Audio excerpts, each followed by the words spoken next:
England, abusing her maritime supremacy to the last degree, had forbidden all trade by sea between France and the neutral powers. And to carry out this measure, the British ministry had declared the coasts of France and of the countries occupied by the French troops to be in a state of blockade, although, as a matter of fact, this blockade only existed on paper.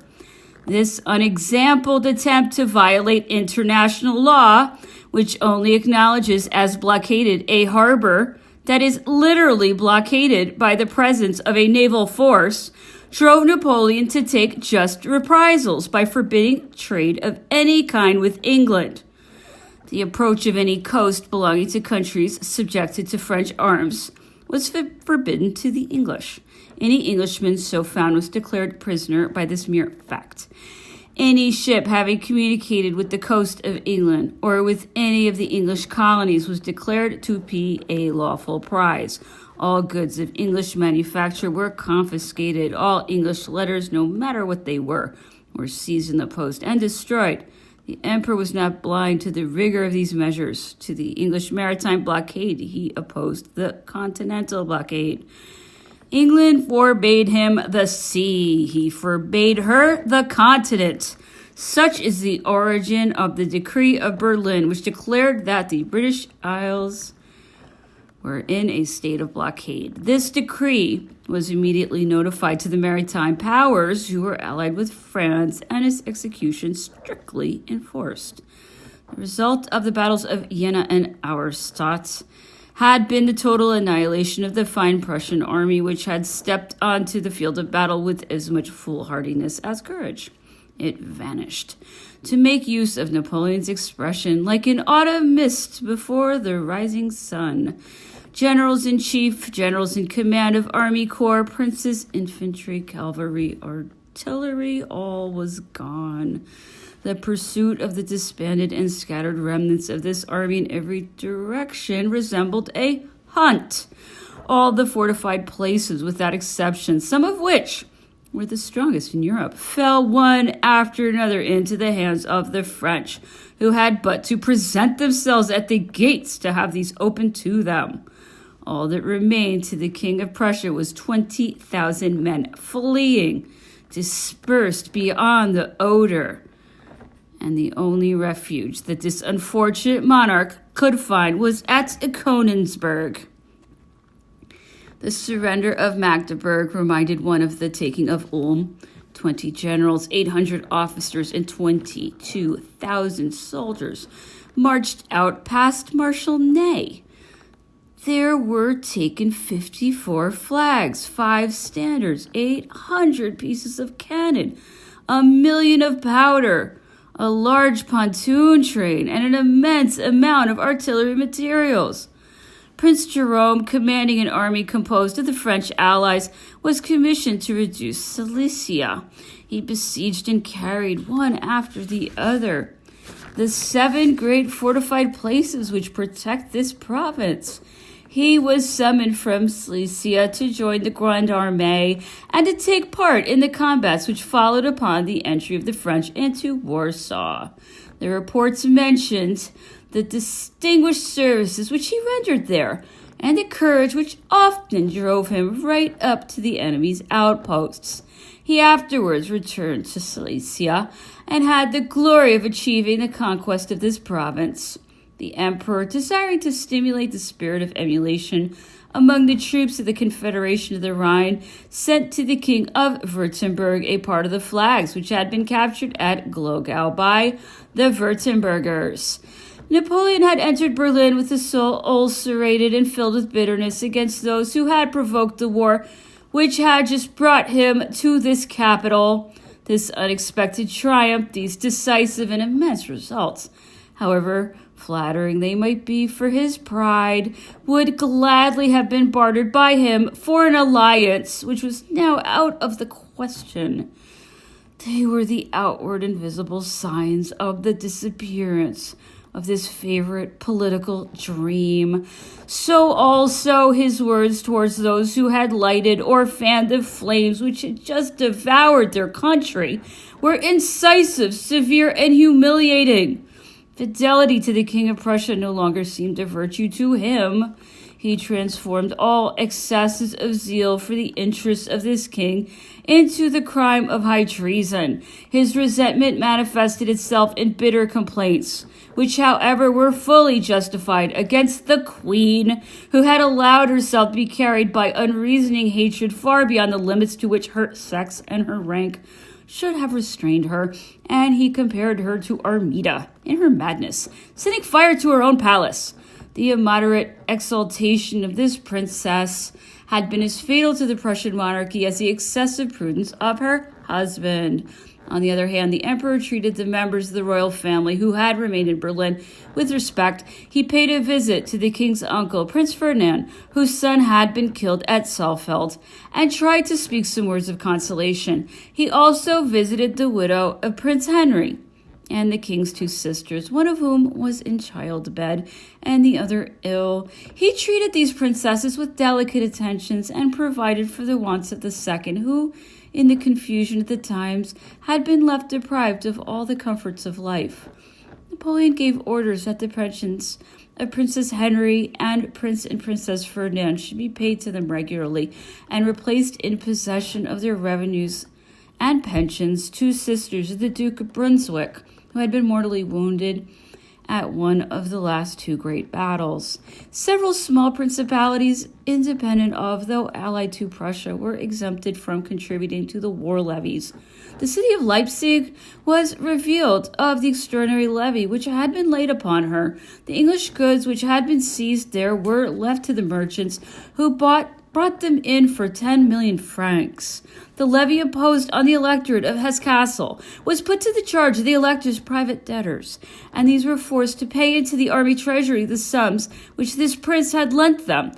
In one word, the emperor did his best to diminish as far as possible the burden of the war, which weighed down on the towns and minor states which had been drawn against their will into the struggle between Prussia and France. A suspension of hostilities had been signed at Charlottenburg during the emperor's stay in Berlin, where he was endeavoring to negotiate for peace, the King of Prussia having refused to ratify it, on the ground that a part of the Prussian states which the French troops were to occupy was in the possession of the Russians.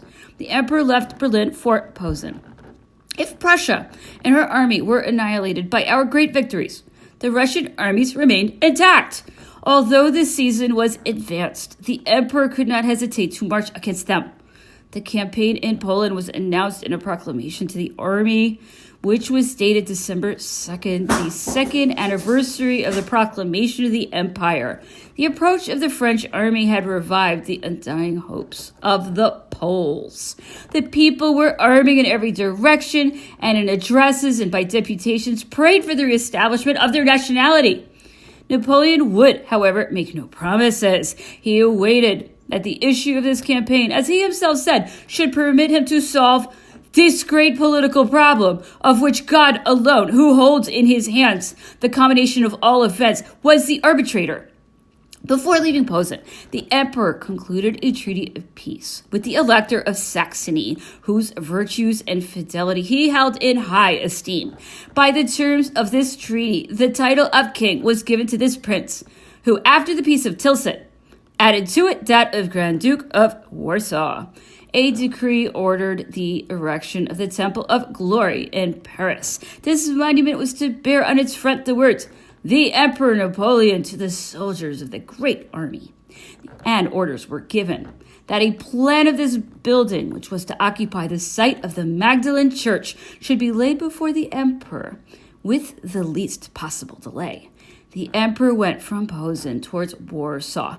The roads were in a fearful state. Duroc, the Grand Marshal of the palace, whose carriage was upset underway, broke his shoulder bone. It was only on the morrow that he could be transported to Warsaw.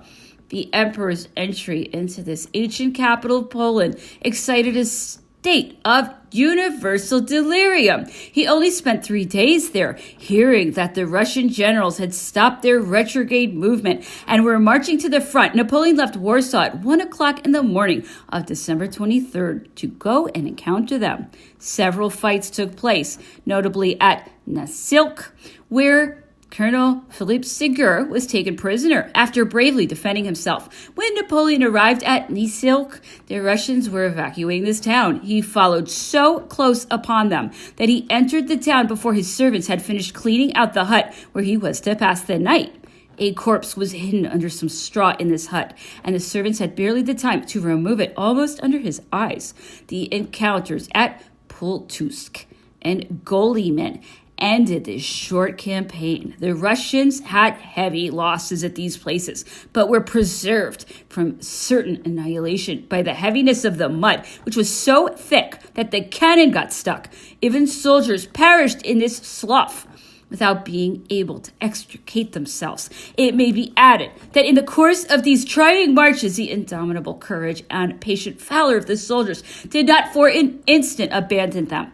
The sight of the emperor marching in the midst of their ranks on roads soaked with rain consoled them for all their sufferings, and their natural gaiety helped them to bear up against all their troubles. Sometimes a joke passed from mouth to mouth in excited general laughter. A soldier, seeing the emperor struggling painfully against the mud and swaying on his horse, which slipped at every step, began to hum this refrain of a song that was fashionable at the time. On ne saurait trop embellir, le coeur escape de la vie. We don't know how to embellish what the court escapes in life. This parody on Seneca's advice to purists brought a smile to the lips of Napoleon, who was not vexed at the sally. Their privations, however, and the bad weather irritated the soldiers against Poland. There was always some epigram suggested to them by their privations. They had remembered 4 Polish words amongst others and used to make up dialogues with them. They were chleba, bread, voda, water, nima, no, zara, at once. The soldiers used to say, when you asked the Poles for bread, they never failed to answer nima, chleba. But if you asked them for water, voda, oh, then it's zara, zara, zara. The alternations of snow, frost, and thaw rendered marching impossible, and the emperor returned to Warsaw. He spent the whole month of January 1807 there. During this halt, which gave the army a rest, Napoleon gave fetes and concerts to the Polish ladies. He did not remain insensible to the charms of one of them, whose tenderness and devotion did not fail him in the days of misfortune. Prince de Benevento presented General Baron de Vincent to the emperor at Warsaw. The baron was bearer of a letter from the Emperor of Austria, whose protestations and offers did not entirely reassure Napoleon on the equivocal attitude of this power. General Andreassi, French ambassador to Vienna, had described the tendencies of the court of Austria as being very suspicious. Repeating this first warning, which he had given in the month of September towards the end of October of the same year, 1806, he sent word that this court was certainly mixed up in the political conspiracy, that Austria, with respect to the rest of the continent, was in the same position as Prussia had been before the Battle of Austerlitz, that Count Stadion was still at the head of affairs, and that everything was directed by him, that under pretext of cantoning the Austrian army, the troops of the Emperor Francis were being assembled on the Polish frontier, that instead of disarming, Austria maintained the same attitude, and that her standing army might be estimated at 130,000 men. That, besides the position and successes of the great army, was the one object of Austria's politics and those of the continent. Marshal Ney wrote to the Major General that the examination of prisoners had informed him, apart from particulars concerning the movements and operations of the Russian and Prussian troops, that it was generally believed that on the first successes obtained by the Russians, successes which they thought certain by reason of their numerical superiority, that the Austrian army would give a diversion in Moravia and march into Silesia. An old Polish soldier born in 1690 was presented to the emperor during his stay in Warsaw. This old man of 117 was without any infirmity and in the full enjoyment of his memory. He had known King Sobieski and remembered the stories which his father had told him of the battle at which he was present when the King of Poland defeated the Turks and forced them to raise the siege of Vienna in 1683. In answer to a petition written in Polish and in a still firm handwriting, which was handed to him by this patriarch of days gone by, Napoleon ordered that a pension of 100 Napoleons should be paid to him, and 1 year's pension in advance. A serious attack upon our cantonments made by the Russian army forced Napoleon to take the field again, in spite of the extreme cold. He left Warsaw to fight with the Russians. The Battle of Przeciwko, which was bloody and hardly contested. A horrible spectacle was the sight of this battlefield covered with corpses and furrowed with blood, which lay in long lines mapped out on the snow. We had slept the evening before at the little village of Eylau and returned there on the evening after the battle. The emperor deeply regretted the loss of one of his aides-de-camp, General Corbineau, the elder, who was killed whilst carrying an order in the course of the engagement. We had passed the night sleeping on the same straw with this officer, and he had expressed a vague presentiment that tomorrow would be fatal to him. On the most daring cavalry actions known in a history of war must not be passed over in silence here. A body of 24 squadrons, composed for the most part of the division of General Hautpoul's cuirassiers and mounted grenadiers of the Imperial Guard, commanded by General Lippi, charged the Russian squares. The intrepid cavalrymen broke into the center of the Russian army, wheeled round, charged again, and forced their way right up to the third line of the enemy's infantry, which they annihilated. General Hautpoul was mortally wounded during this magnificent charge. By dying, he had strength enough left him to write to the emperor to express his devotion to him. Napoleon consoled the last moments of this brave soldier with the following letter. Eylau, February 9th, 1807. Monsieur le Général Hautpoul, I was extremely touched by the letter which you have written to me. Your wound is not such as to deprive your son of his father. You will live to lead other charges at the head of your brave division and to cover yourself with fresh glory. You and your children may rely upon the interest I take in you. Signed, Napoleon. The emperor, by a decree dated from Osterode on March 6, 1807, ordered that an equestrian statue representing General Hautpoul in his cuirassier uniform should be made from the metal of 24 cannon, which had been captured at Eylau. Marshal Augereau, who was wounded in this disastrous battle. This wound and acute rheumatic pains with which he was tormented temporarily affected his mind. I saw him by chance riding up to the emperor with his hat in his hand. The perspiration was pouring from his head, though it was bitterly cold at the time. This marshal, usually so brilliant on the field of battle, came to say that he could no longer understand anything about the maneuvers and asked to be replaced. Napoleon listened to him with kindness and said a few words of consolation, and they commissioned General Compan to take over the temporary command of his army corps. On the morrow, permission was granted to the marshal to return to France to attend to his health. The Russians claimed the victory for themselves, and according to their custom had a Te Deum chanted at St. Petersburg. But during the night which followed this bloody day, they decamped, leaving us masters of the field of battle, which many thousands of prisoners, 40 cannon and 16 flags. One of the Russian army corps, which had fought at Eylau, fell in on its retreat with the 5th Corps, which General Savary was commanding in the absence of Marshal Lannes, who was lying sick at Warsaw. From this encounter came the Battle of Ostrolenka, which is mentioned in the reports as a combat, but at which, as a matter of fact, 3 divisions of the French army were engaged. The Russians were completely routed. Napoleon expressed his satisfaction at the way General Savary had acted and awarded him the Grand Decoration of the Legion of Honor. General Savary returned to his service as aide-de-camp to the emperor.